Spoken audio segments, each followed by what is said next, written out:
Hey guys, today we're going to be looking at the smooth concealment holster from 1791 Gun Leather. First off, I want to thank 1791 for sending me the holster. They had some new stuff coming out and they wanted to get some more reviews. It's just a single belt clip and then got the back piece that comes up and covers the whole slide and the beaver tail so that it doesn't poke into your side. Nice leather, softer leather, not quite as soft as their Fair Chase, but it's a little bit thicker leather than the Fair Chase. Got good stitching and good solid clip here to hold it on your belt, and it is just a single belt clip. It covers the trigger guard and everything. This one is a size 6.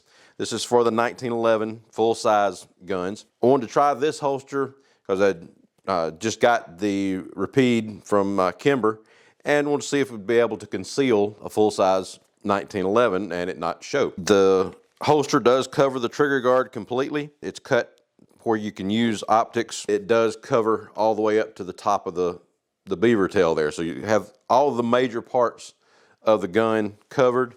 You can see the back side of it there. You just got the grip that's going to be hitting your side. So I always have a shirt underneath mine anyway, so it doesn't rub against the skin. The biggest thing with the holster, it is easy to get on. So with it just being the single belt clip,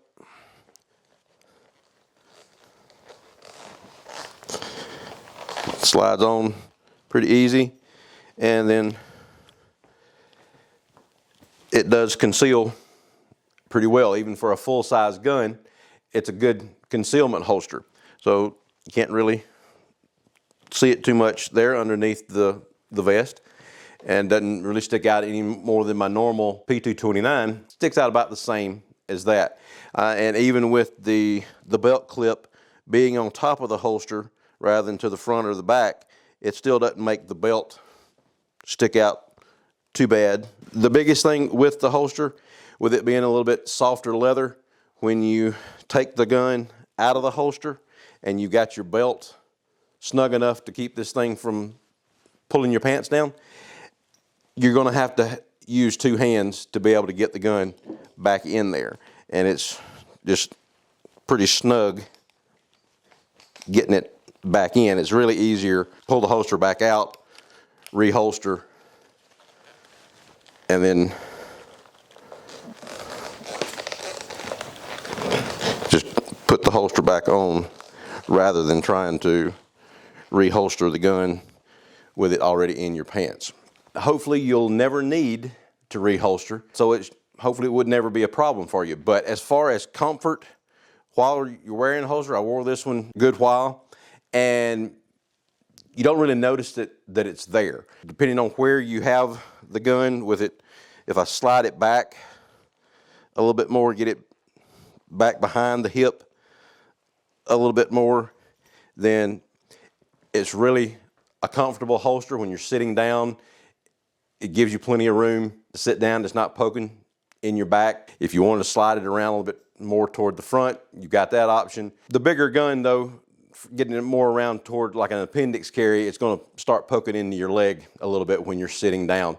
So I'd recommend probably if you're going to use a bigger gun like this, keep it more toward the back. The nice soft leather, it was very comfortable to wear and didn't ever have any problem as far as feeling like it was going to move around on me. This very solid belt clip holds it in place very well. Even with it being a single belt clip, it doesn't move around a whole lot on your belt. Some single clips, depending on how they're made, they're going to let the holster move around a lot. This one stayed in place very well. Didn't have any problems with it moving around on me. It didn't want to slide front or back or anything like that while I was wearing it. And when you get the holster, it comes in there, their nice packaging that 1791 uses, has all of the features and everything of the holster on the back. Reinforced stitching and lifetime warranty, multi-fit design, you know. So it's all the standard things that 1791 puts into all their holsters. They're a great manufacturer of the nice leather holsters, and they give you the instructions on how to properly break in your holster, because when I first got this one, it was pretty snug on the 1911. Now, since I've been using it a little bit, it's loosened up some, but how they recommend for you to break it in a little bit more is wrap a plastic bag around the gun, get at least like 1 layer or 2 layers of the plastic bag around the gun itself, and then just work it in and out of the holster and just let it sit in there for a little while so that it stretches the leather, so that it makes it easier for you to get the gun in and out. But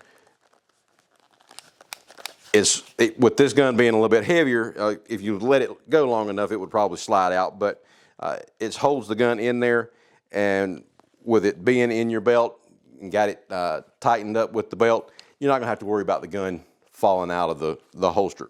Typically, a lot of the single belt clip ones tend to stick out a little bit more when the belt clip is on top of the gun like that, but since the 1911 is a single stack and it's a little bit thinner than some of your double stack guns, it doesn't poke it out quite as much.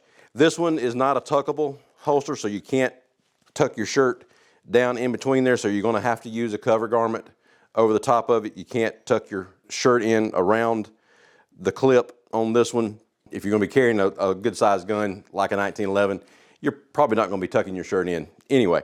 I like the holster. Again, the only issue that I had with it while I was wearing it is the reholstering. Everything else, it's comfortable, easy to wear, easy to get on and off, conceals the gun very well, and it covers up all of the major parts of the gun that you want covered so that you don't inadvertently hit the trigger or the safeties or anything like that. And with it being a 1911, now this one, it is unloaded,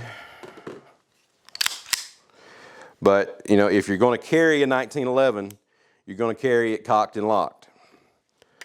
Otherwise, you got a nice paperweight to try to throw at somebody, because you're not going to have time to get it cocked when you're drawing it out of the holster. So I didn't have any problem carrying it cocked and locked. It still covered everything, so I didn't worry about hitting the trigger and inadvertently doing anything. And even with that, with the safeties on with the 1911, it's going to be safe to carry it that way anyway. I like the holster. If you're looking for a good concealment holster for a larger gun like the 1911, go with the size 6 from 1791 Gun Leather. The smooth concealment holster would be a great holster for you. Check out doubleeaglegunworks.com, like and subscribe down at the bottom, and hit that notification bell so you'll get our next video. Talk to you later. Thanks.